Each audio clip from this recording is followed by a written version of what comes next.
Thank you. So this is Andrew, or we call him Andy, Andy Silo Carroll. Andy is the editor-in-chief of the Jewish Week. Previously, he was the editor-in-chief of JTA, the Jewish Telegraphic Agency, and previous positions as well with major news outlets. And it's a pleasure to be partnering with you. I know that the police commissioner is here. So it's just a matter of finding a way of having his video being shown. I see his podium. Ah, there he is. Okay. Hi, Commissioner. Good evening. How are you? I'm doing great.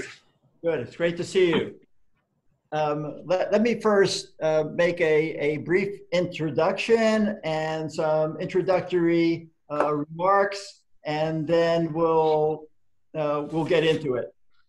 So we're joined here today on this Zoom with several hundred people between the Zoom program and Facebook Live by Dermot Francis Shea, who is the 44th Police Commissioner of New York City with NYPD. He was sworn in by Mayor Bill de Blasio in a public ceremony on December the 2nd. He assumed the office, actually, technically on December the 1st. Commissioner Shea is the son of Irish immigrants. He grew up in Sunnyside, Queens, with a family. I think you have 4 siblings, a family of 5, if I read correctly. He's a graduate of Xavier High School in New York City and a graduate of SUNY Oneonta for his bachelor's degree.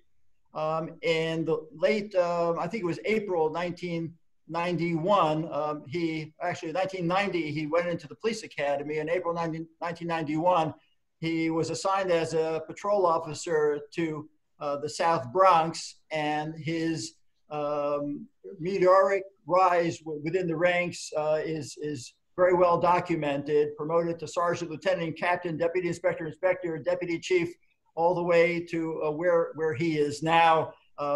Previous to his becoming the commissioner, he was the chief of detectives, which is, again, one of the highest ranks that you could achieve, uniform ranks you could achieve within the New York Police Department. And it really is a pleasure for us to host you here today. This invitation to have you join us, Commissioner, was extended weeks ago. We had experienced a documented spike in anti-Semitic activity in New York City, particularly in Brooklyn's Orthodox Jewish neighborhoods. And then the COVID-19 pandemic descended heavily on the population in the metropolitan area. We wanted to hear from you then about how NYPD was dealing with both of those troubling phenomena. And then George Floyd was killed in Minneapolis at the hands of several local police officers on the heels and preceding other innocent Black men and women being fatally targeted. And the focus of our attention shifted, although elements of the dark moments preceding the outcry on racism still exist and demand attention. We at JCRC have been, we are, and we will be allied with our African American community members in their quest for justice and equality and the meaning of their lives.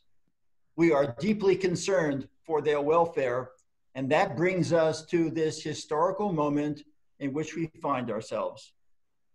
Over the course of several exchanges I've been privileged to be sitting with you at, I've gotten to know you a little bit and get a feel for you. I've seen that you don't shy away from challenges, for example. But many, if not all those watching and listening, want to know who you are. What do you stand for? What do you believe in this historical moment? And actually, do you view this as an historical moment? Commissioner? Well, Michael, thank you for the invitation. I absolutely do view it as a historical moment. I think there's good and bad to that, but also there's opportunity. I was, honored to be offered this position 6 or 7 months ago, as you said. And I view this position as, I will be very honest with you, the last thing I would ever want is an elected office. But in some ways, I think that this is a position that transcends just this police department. And I think that people look to this position from throughout New York City and maybe beyond for guidance at times, for leadership, and for people to stand up for something. And when you ask how I would describe myself, I thank you for your kind words, but you're right. I am not shy. I will do what I think is right. And that doesn't mean that I'm talking about for the members of the NYPD. I'm talking about for 8.6 million people in New York City. And that's how I view myself as the police commissioner, not of the members of this department, certainly, but much, much beyond that. It is a most interesting point in time, as you said. I hadn't realized what the original intent of the invitation was. That's how crazy these 3 or 4 months have been. Back earlier, pre-COVID, the world seemed to be a long time ago in a very different place. And it certainly has changed. I always use the term of reference, March 12th. That's when New York City really shut down.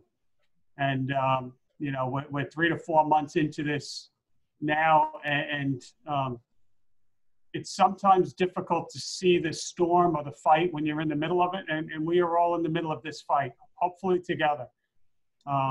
Hopefully not as people of Jewish faith or African Americans or people that wear a blue uniform. I think we're all in this fight together, and we certainly have different opinions and outlooks at times, but if we are going to pull this city up, and that's what we need right now. I think the future of this city is at stake.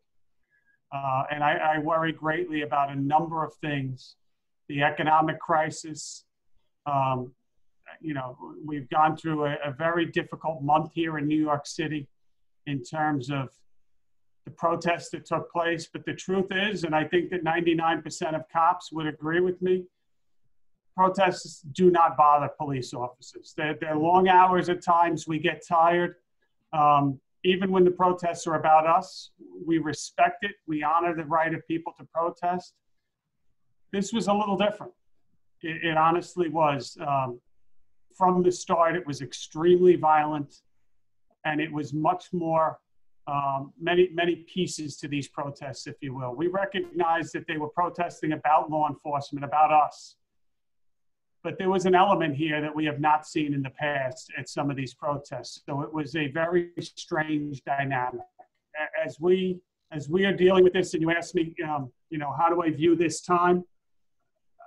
I don't think I'm over dramatizing when I talk about where we are as a city right now.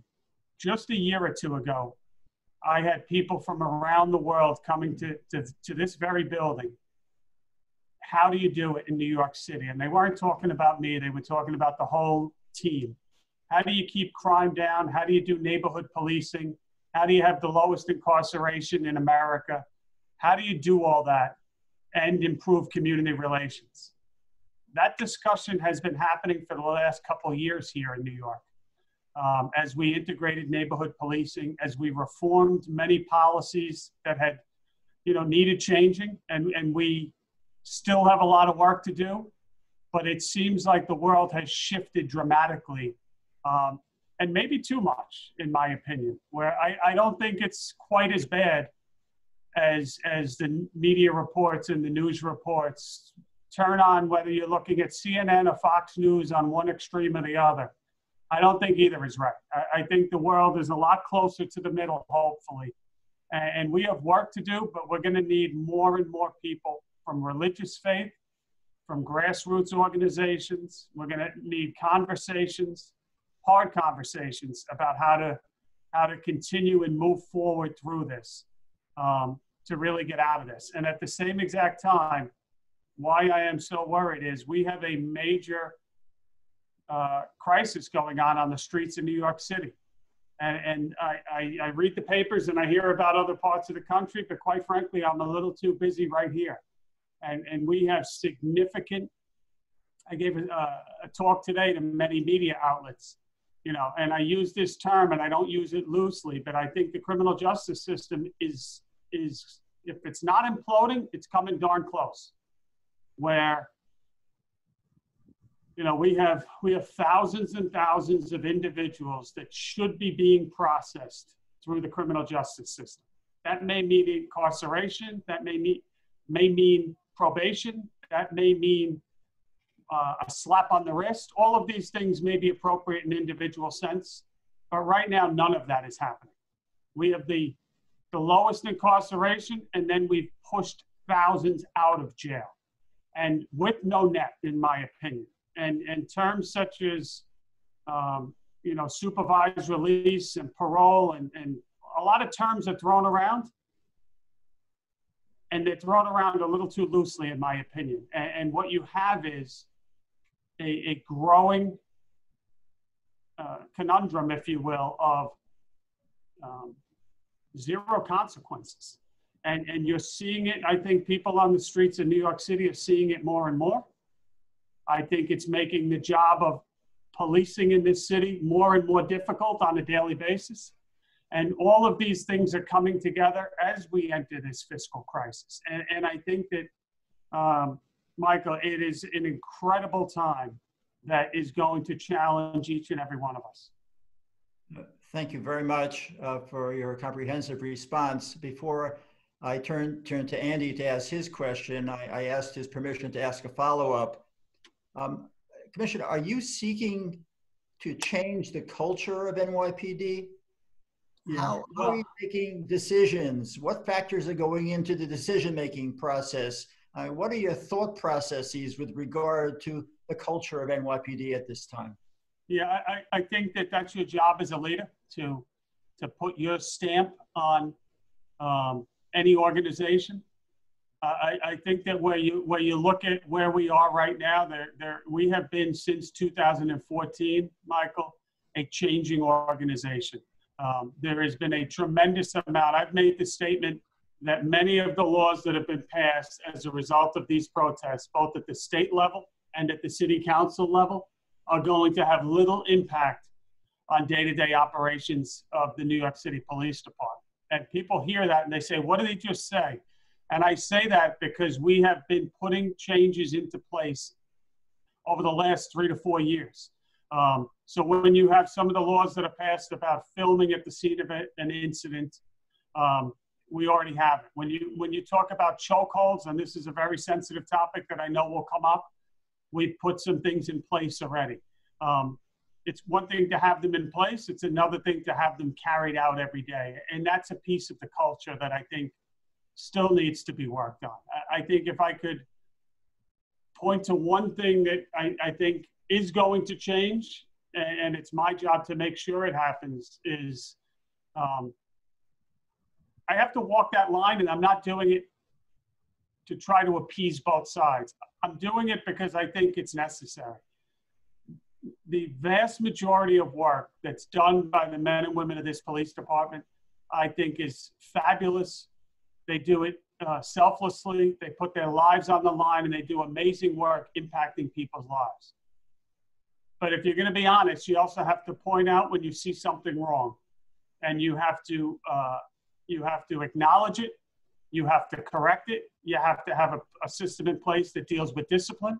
And you have to be much better than we have in the past in terms of informing the public what happens. I've been the police commissioner for 7 months now, and I've fired a number of people. No one knows about that. And I'm not proud of that, and it doesn't make me happy, but it was the right thing to do. But people need to know that there is a discipline system that has accountability, because there is.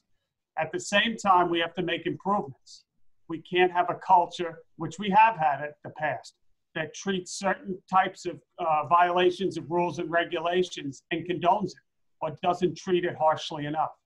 So I think the answer to the culture question and how I view this job is we have to be held to a higher standard, but we have to not only say that, we actually have to do it. We have to give our employees the best chance to succeed. We have to provide them with the best training in the world. They are going to make mistakes, and we got to let them learn from those mistakes too. but where it's appropriate, ultimately, there's some people that should not be police officers, and we have to be honest about that as well. Just over the last 3-4 weeks, we have significantly sped up the process in terms of acknowledging complaints, treating them with more severity, calling out what's right and wrong, and being swift in terms of administering discipline. So I think those are all steps in the right direction. I think people have acknowledged that, but I think it's got to continue. Okay, thank you. Andy? Yes, thanks, Commissioner. It's a pleasure to meet you this way. Let me ask about the phrase of the day, which is defund the police. Yes. And I want to ask your reaction to it, but I'm gonna give the light version, which is that police are called on to do too much, and that we should divert some of the funding to social services, youth services, domestic violence, that kind of thing. Do you think cops are called on to do too much, and would you welcome that kind of reallocation of resources, perhaps?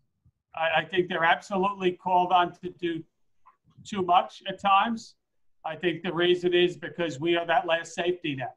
As things slip through the net of different, whether it's homeless, whether it's the opiate epidemic and drug abuse, whether it's any number of other things, there are systems in place, and if they don't succeed, ultimately at the end of the line is the police department. It's not the best use at times. I would absolutely welcome the discussion, but that's what it's got to be. It should be a discussion, in my opinion, with intelligent people sitting around a room having a discussion about what's the best use.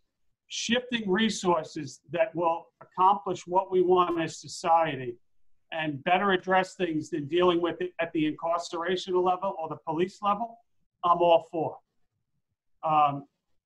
Having that conversation and shifting resources with zero accountability also should be a part of that conversation, to make sure that there is real metrics in place that is actually accomplishing what we all want. So I'll give you an example.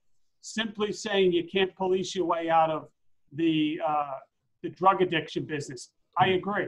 We don't want to put people into prison for low-level drugs, but we have to keep the streets safe. Shifting money to drug addiction services is good, but I think it should be part of the conversation. The police should not be the only entity that is called upon to be transparent. Let's see what systems work, what money goes to different agencies, what system goes to different health clinics. We can anonymize and leave names out of this, but how do we actually measure whether where the money is going is being effective? And there are many examples like that. I mean, I'll give you the homeless example recently, where it's well documented. During COVID, we had a terrible, terrible situation on the trains in transit, where there were a lot of homeless people moving onto the trains. And there were a lot of different hypotheses. Why is this happening? I think the best answer came from homeless people, where they said, there's so many people coming to the homeless shelters now, and we don't want to catch COVID. It's safer for us on the trains. That's what homeless people were telling us. We were doing operations, offering assistance, moving people off the trains, offering them services. It's incredibly inefficient in a way for the police to be doing that, because you may encounter somebody 30, 40 times before they actually accept services. We were doing it. I happen to think it's incredibly inefficient, and it could be better done by social workers. But even when you move people into shelters, again, let's not say that was a success. Success to me is the person that was moved to a shelter 3 weeks ago, where did they sleep last night?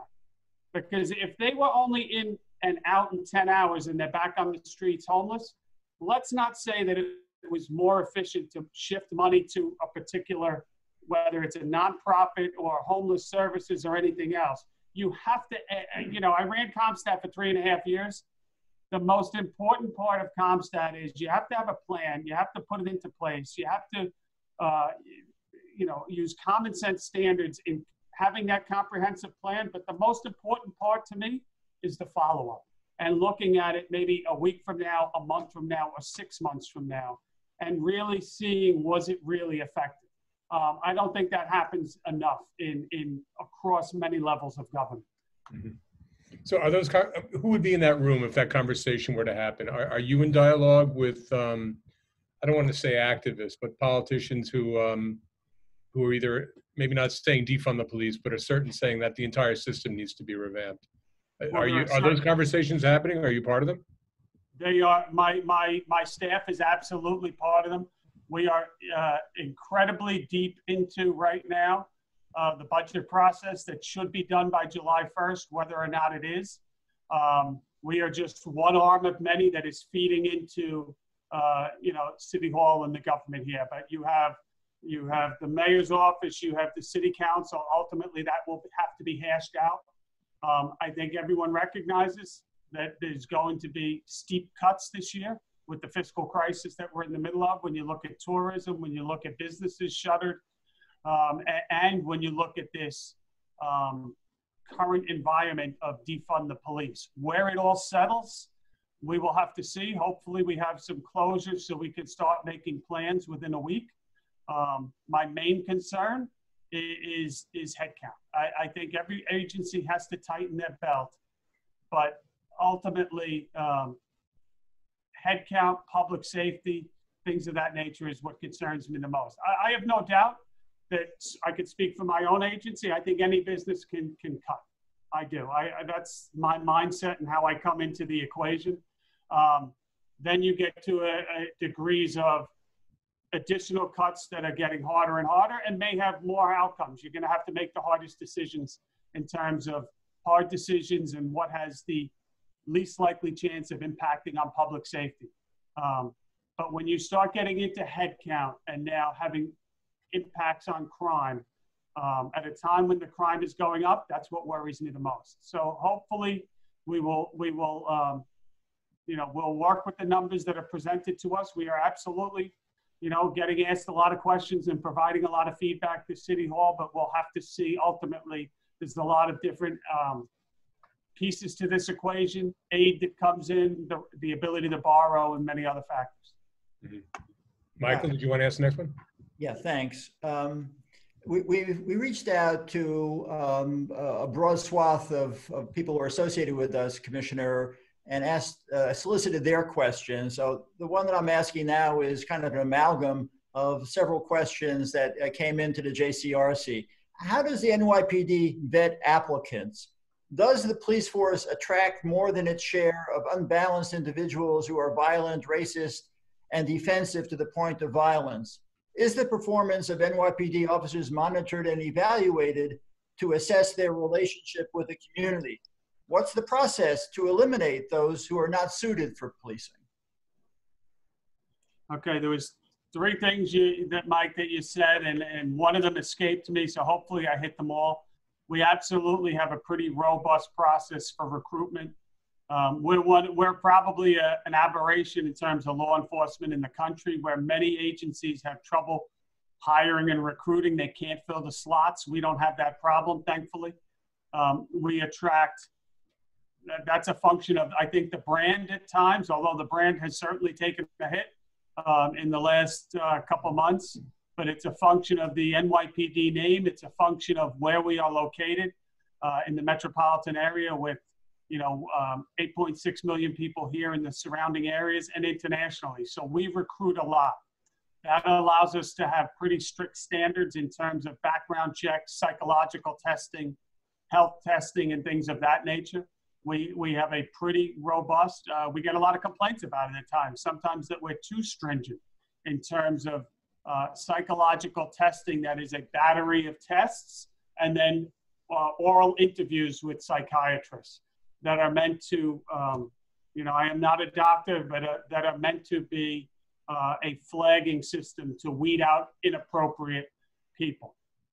With that being said, you then enter 6 months of the academy. It is not a foolproof system by any stretch. I think it's a sound system, but I think that more than that, the issues come after that. And I'm being perfectly honest. I think that we put our officers in a couple different factors here. I think we put our officers in incredibly difficult circumstances at times. You see a Twitter video or you see an incident on the news, you don't see the millions of interactions that go fine with nothing happening. You don't see the, you know, I had a firearms discharge review panel today of 3 recent shootings involving police officers. That's a lot. We don't get that in one day. But our shootings overall are at incredibly low levels. You don't hear about the times that the officers disarmed people or made gun arrests and never had a shot. So I think there's a bigger story, if you will, but there certainly is some bad incidents too, to be honest. And I think it's a function of incredibly difficult times at times. We're dealing with human beings. We're dealing with human beings that accumulate stress and are in a line of work at times where that could have an impact too. Somebody asked me today if they have follow-up psychologicals. The answer is no. It's something that's been brought up to me a couple times recently.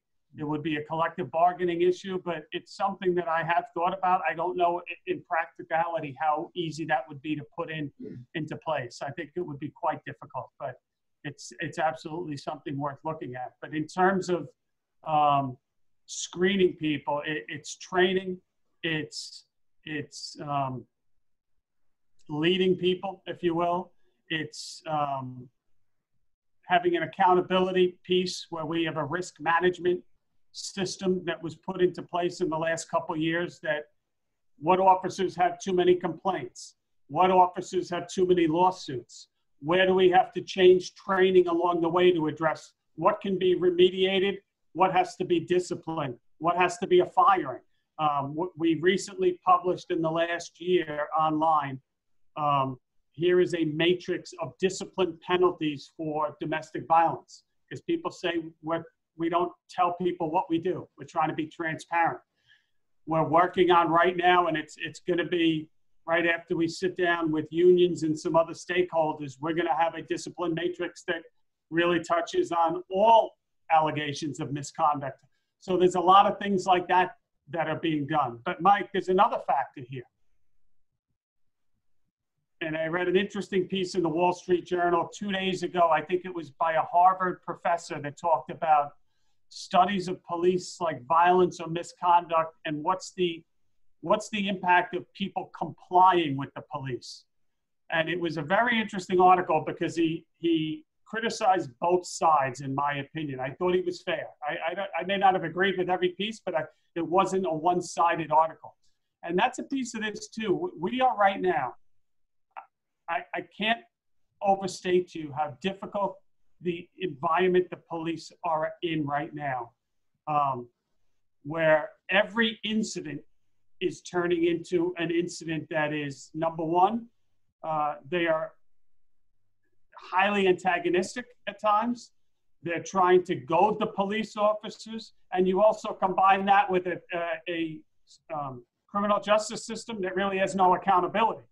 So the officers are in a very difficult, and you don't want to have officers in a state of mind of, do I engage or not here? But that is human nature, and that's something that I have to deal with and overcome, where there's a cost-benefit analysis that is probably going on in the minds of police officers riding around this entire country right now.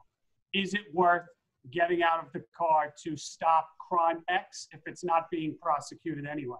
And let me just say this, and I've been accused of being long-winded, and I'm guilty as charged here, but on this point, there is a cost when you are pushing high numbers of people out of state prison and city jails. At times well-intentioned, at times a good idea, at times a recipe for disaster. But when you push large amounts of people out and you don't have adequate safety nets, and now the police have to deal with the repercussions of that, because guess what? Many people would be surprised. Some of the most ardent complainers to me personally about the bail reform law were people in minority neighborhoods that came up to me, people of color that said, I don't want that person coming back into my neighborhood. And so there is just so much emotion around all of this. But guess who's going to have to deal with that? When the community calls and says they're in front of my building, whether it's fireworks, whether it's drinking, smoking, gambling, or anything else, it's the police. And right now, there is very little, sir, move on. The answer is no. Sir, I have to issue you a summons. The answer is no. And once it gets into a physical altercation, it never looks good. And so that's the environment right now. And it's a very difficult environment for the officers. Andy? Yeah, I wanted to ask about something. I've read essays by Jews of color who I think the Jewish community is grateful for the security cooperation that police have, especially in the wake of Muncie and Jersey City. But for Jews of color, they still see, the policeman outside a synagogue or a house of worship as a potential threat. I can't speak for them, but I can ask the question on their behalf, which is, how do you build a trust with a community that feels singled out for arrest, for stopping, for going back to the legacy of stop and frisk? What practical steps are you taking, and what should you be taking to build trust with people of color? I think every time I do something like this, I get hit with a couple questions, and that's a great question, and I hadn't thought of it through that lens before, I'll be honest. I think you got to see and you got to hear people, and something I've certainly learned over the last month repeatedly, and I've tried to remind people that work for me the same, that broaden your horizon a little bit and look outside your comfort zone and look at it through other people's eyes. And I've learned that internally here in the police department. We're a minority majority department, and people think the cops feel a certain way. But let me tell you, I'm making decisions on a daily basis.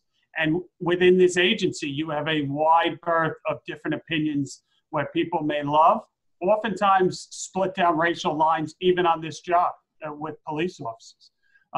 I think to answer your question, we've embarked on a journey going back a couple of years to really change how we police. And I am quite proud of it in terms of keeping crime down, but keeping crime down with the softest touch. And it put us in such a good place that allowed us to free up resources. We also got resources from the city council, an investment, if you will, in New York City, and really staffed up neighborhood policing. And think back, I came on, Mike mentioned, I came on in April of '91, and it was right at the time Dave Dinkins was the mayor, safe streets, the city was a different place, and community policing was brought at that time. It's different now, and how it's different now is we've realized the mistakes of the past.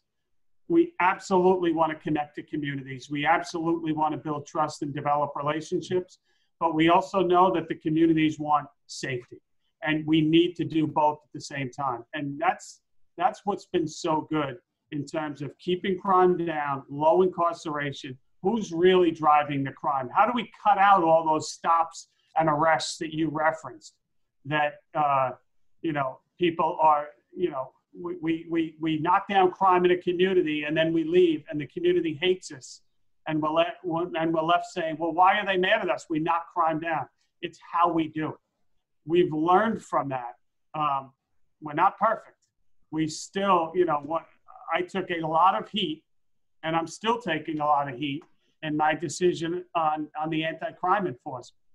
And I get people that love it, and I get people that hate it. But it was about that building trust. This is about disbanding that unit. You may want to explain. Yeah, it was. And it was a huge cultural change in the NYPD.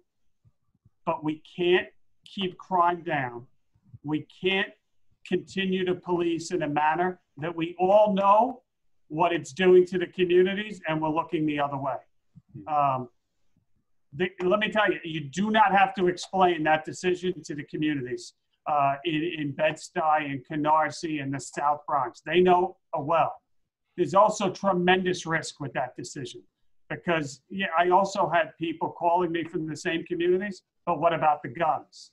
And maybe that question will come later. We can get to where we need, but we need other parts of the criminal justice system to pick it up. Everything, to your question, we have to continue to build trust. We have to continue to build relationships. We have to continue to sit down and have meetings like this within communities all the time. We got to get to a place where it's not the cops are just driving by and there's no interaction, or the other extreme is the cops are stopping by when they're issuing a summons or an arrest. We need to be driving by and stopping and just say, how you doing? Hey, we're getting some complaints. You got to take it inside. We got to get to a happy medium and see and hear each other a little better. I think that's how you start, and we're doing it. That's how you continue to build trust. But trust is built slow, especially when you're describing things like you just described, or where this is generational, in passed down sometimes family to family. Remember what happened to Uncle Joe. Remember what happened to my grandfather. When there is a legacy and a history of these stories, trust is earned very slow. I think the good news is we've been doing it. We have a lot of fans. You just don't hear it every day because people are scared to speak up right now. But we also lose it very quick when you have one bad video. I want to just shift a little bit over to anti-Semitism. Today, NYPD Assistant Commissioner for Intelligence Analysis, Rebecca Weiner, published an article in Foreign Affairs I'm sure you're aware of, and read, "The Growing White Supremacist Menace." In May, 2 Queens residents, Joseph Minor and Daniel Jha, were arrested according to the indictment as they praised extremist violence and expressed racist and anti-Semitic hatred on the internet, bought a collection of illegal firearms capable of inflicting mass bloodshed. After Pittsburgh, after Poway, after Jersey City, after Muncie, we've learned the lesson that Jewish institutions are targets and that those who want to shed Jewish blood are committed to accomplishing that. What, under the current conditions, can NYPD do to, and we established this community security initiative, former NYPD Intelligence Analysis Director, Mitch Silber is our executive director, David Pollack, whom you know well, is the chair of our CSI. What can NYPD do with this growing white supremacist menace to protect the Jewish community? Well, and I would expand it a little, and I see one of the icons there, the community security. I know David, and we had a Zoom a couple of weeks ago. It seems like 6 years ago. It was probably 10 days ago in terms of him stepping up that organization and how we can interface and work together. I think it's incumbent upon all of us to call out and speak out. I know I am, no pun intended, preaching to the choir right now in terms of people of Jewish faith and hate crimes, and what has, you think back what we, the last couple of years in New York City, where we've seen an increase in hate crimes, we've seen an increase in hate speech, in defacing of property with swastikas. And I think we know all too well, that is the smoke. That is the smoke that you see that feeds this hatred. When you see events, whether it's in California, in Pittsburgh, what we saw in Jersey City, where your NYPD people actually, monitoring that, whether it's JTTF or Intel or our emergency service, where you see what happened then the week later in Muncie, and where was the person caught coming back to, right in Upper Manhattan and Harlem. I think this is incumbent upon all of us. I think it's well documented. We have a significant amount of resources that were put into a new unit in intelligence that monitors hate speech, which is very tricky stuff, Mike, because it's all protected at times, free speech, but we're trying to delicately balance legally watching free speech, but when does it cross the line? And can we step in before something terrible happens? We also have our hate crimes unit that, Inspector Molinari has been a part of. I assume that many of you know Mark, where we take these crimes very seriously. and will continue to. And I think that whether you're talking about Borough Park, whether you're talking about the 9-0 or any other precincts throughout New York City, I think we have great relations, and I think that goes a long way in terms of continuing those relationships, building the existing relationships, but then also branching out. And it can't be the police in one community. It's got to be, and I know it is.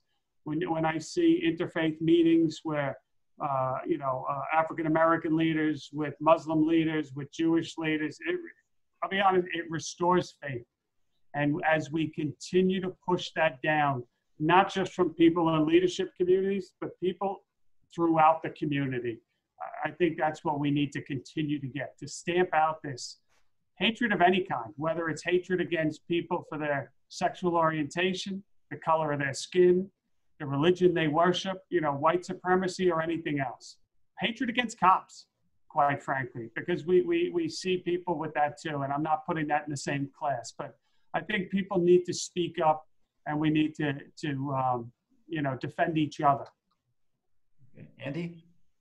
Yeah, I have a question from left field, which I'm always curious about, but I think it might be revealing in this time period, which is there's a lot of scrutiny of police television and police movies right now. And I was wondering, is there a show that you watch or used to watch that says they got it right? And I don't just mean they got it right because the cops came out as the good guys, but they got it right when it talks about how the job is done, the pressures on police, the frustrations of the community. And does one come to mind, or do they all get it wrong? I hate cop shows. I like to relax. Two that are an exception, Barney Miller. I don't know how you don't love Barney Miller from, that Squad Room. And Dating yourself. Yeah, and there's a number of them. I was never a big one. The Wire was another show that got it right, but that's a bygone age, and it's probably not exactly what you're talking about. Mm-hmm. I wouldn't hang my hat totally on the TV world. Mm-hmm. It's never quite that good or bad. I think the truth is in the middle, where it's human beings interacting with other human beings. Tremendous amount of stress, and I talk to my cops about this all the time. Here is the most important message I have for our cops, and I think they lose sight of this at times, and they lose sight of it because human nature, and you forget, and all the accumulated stresses. But remember why you came on this job, and never take for granted the impact that you have on people's lives. And when you are a police officer working with your partner and sitting in a car and responding to 30 jobs in a night, you lose sight of that. You do. And now multiply it by 10 years or 5 years or 15 years. It's racing and dealing with crisis after crisis after crisis. But what I tell them is, most people, please God, will only have to call 911 once or twice in their life. And for you, it's one of 10,000 jobs that you're responding to, and I got to finish the paperwork and get to the next job.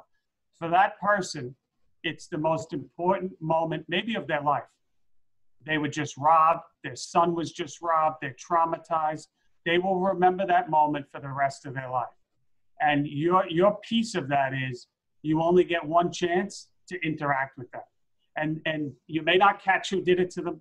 You may not get their property back. You may not be able to fix their car. That's still going to cost $2,000 in a vehicle accident. But how they were treated by the cops, they are going to remember forever.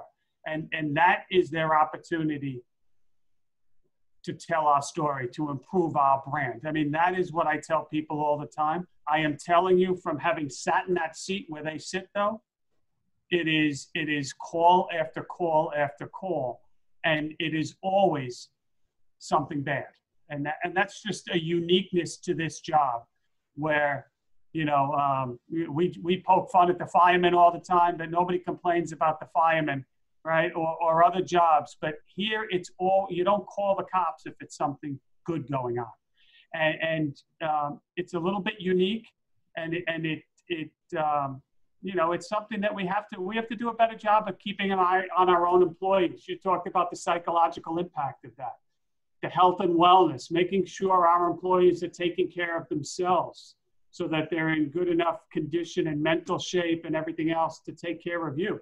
So there's a lot of different pieces to that. I think the whole profession is changing over the last 5 years or so, and taking, I had there was a sheriff up on the outskirts of Buffalo. I can't remember his name, an amazing speaker, and I had the privilege of hearing him speak last year. And he taught a class on the accumulated stress and what it does to the human mind. And it was fascinating. And it was on the topic, unfortunately, of suicides. And, you know, dealing with one crime scene and then another and another. And what does it do to a police officer? You know, that's on us. We're acutely aware of this, but it ultimately translates into how we treat the public as well. And it's something that we are dealing with all the time. Mm-hmm. All right. Let me take the prerogative of asking the last question. We've kept you much longer than we thought. And thank you for answering both the questions that Andy and I are asking, particularly the questions that are coming to us from the audience at large. So I ask you to double it up, a quality of life question, and you'll hear the double up in a sec. Many of the questions today have to do with fireworks and loud music. And there were 8,967 complaints of illegal fireworks between June 1st and 22nd. The New York Times published a tweet today, quote, "My neighbors and I believe this is part of a coordinated attack on Black and brown communities by government forces, an attack meant to disorient and destabilize the Black Lives Matter," end quote, wrote the author on June the 20th in a viral Twitter thread and Facebook post. I had mentioned to you previously about the possibility of this coming in from white supremacists, that they're the ones who are bringing the fireworks into the neighborhood. Are these anything to these conspiracies? And more importantly, what can be done to cut down on illegal fireworks in New York City? And while you're at it, how did the coffee clutch go today with the press? No, you heard about the coffee, huh? Yeah. We'll see tomorrow's headline, I guess. I have good sources. Yeah. I thought it went fine. To your question about fireworks, obviously understatement that it's a problem this year. What's causing the uptick? I think it's probably a number of factors. You know, it's hard to quantify the impact of people being shut in for so long. For the life of me, I'll be honest, I don't understand. These things are expensive and where the money is coming from, because with the amount of fireworks being shot off and people out of work, it is not inexpensive. I think that in recent years, there's been a lessening up of the laws, have gotten more lax in terms of selling. I think Jersey, in the last couple of years, you can go to Home Depot now, I believe, and buy fireworks. It's not a drive to the Poconos of Pennsylvania anymore. It's right here. It's a stop on the PATH train, or it's, you know, drive right over the bridge or through the tunnel. It's people being cooped up. The quality of life is a significant problem that we are aware of and we have to be better at.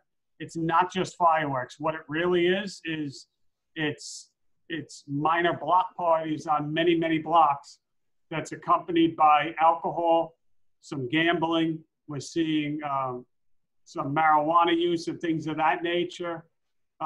Small things that when you start adding them up and now you have fireworks. We've seen just in the last couple of days, I know the fire department said it caused a fire in the Bronx. We had a young child burned in the Bronx through an open window. We've had 5 or 6 shootings over fireworks. So it's a combination of things here.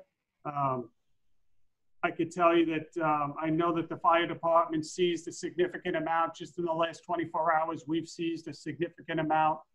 I don't want to get too into what we are doing, but we have seized a significant amount yesterday and today of fireworks. I do think that's a conspiracy until proven otherwise, what you just mentioned in terms of We are seeing homegrown New Yorkers, the people that we are dealing with and seizing from. There's no surprise. It's people from the community. And I think that there is, it's illegal in New York City. I think people would have a much different attitude if it was 7 or 8 p.m.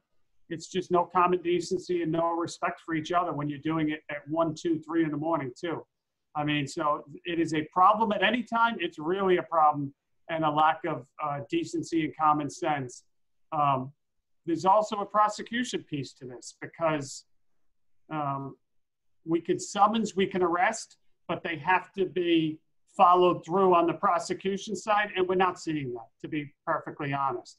So again, it comes back to the environment right now. It's just a very toxic time, but let me be very clear, and this is the message to police officers too. We do not back away. We do not desert the people of New York City. So we will be out there for the people of New York City. Well, thank you very much. Thank you for that answer, responding to all the questions. I just want to give you just one last opportunity to convey a message to us. We've covered racism, we've covered anti-Semitism, we've covered culture of NYPD, we've covered quality of life, a lot of different things. Is there any one message that you'd like to leave with us? You know of our concerns. Is there something you want to convey to your multiples of listeners on this Zoom? Well, I want to thank you for your support, continued support. I want to ensure to you that whether it's hate crimes or anything else, we will continue to be there for you. And on the topic of where we are right now, I would prefer not to talk about this as a black or white or a Jewish or any other. I would like to talk to this as a moment in time for New Yorkers. And we are going to have to get out of this together. And what I would say to you is that there has been a lot of criticism of law enforcement, specifically the NYPD too, of late. We hear it. We are not tone deaf to it. But we also have been an agency that has been reforming and will continue to reform and continue to adapt. And we ask for your support in terms of getting to a place. We have an incredible opportunity. When I was sworn in, I talked about this. What an incredible opportunity we have where we have such low crime, such low incarceration, and it allows us to build upon neighborhood policing, invest further in the youth of this city, and really stop that pipeline of kids that wind up entering the criminal justice system. All of that has been kind of turned on its head, upside down, with COVID, with the protests and things of that nature right now. We need to remember that as dark as it is, it's never as dark as it seems. And it was just a year ago, when we were so excited about the next things that we could do in New York City with the police department. We got to get back to that time. It's going to be very difficult in this economic period, but I think we have an opportunity to do it, and it's going to take all New Yorkers working together. Thank you, Commissioner. On behalf of Cheryl Fishbein, our president, I know that my colleague from UJ Federation, their CEO, Eric Goldstein, is on this Zoom as well, and hundreds of others who are participating. I want to thank you, not only for the time that you gave, but for the candor with which you answered our questions. And we look forward to other opportunities to engage with you to ensure that safety and security for all New Yorkers. We're very concerned about our allies in the African-American community. We're concerned about our Jewish community. We're concerned about all New Yorkers as you are, and we want to work in partnership to accomplish the very same goal. Thank you, Michael. I appreciate it. Everybody have a good evening, a pleasant and safe summer. Thank you, Andy, very much for being my partner on this. And Cheryl, you're back on. I'm back on. Thank you. Thank you, Commissioner. Thank you for all of you who joined us. Be healthy, be safe, have a good summer, and we're looking forward to working with all of you. Thank you so much.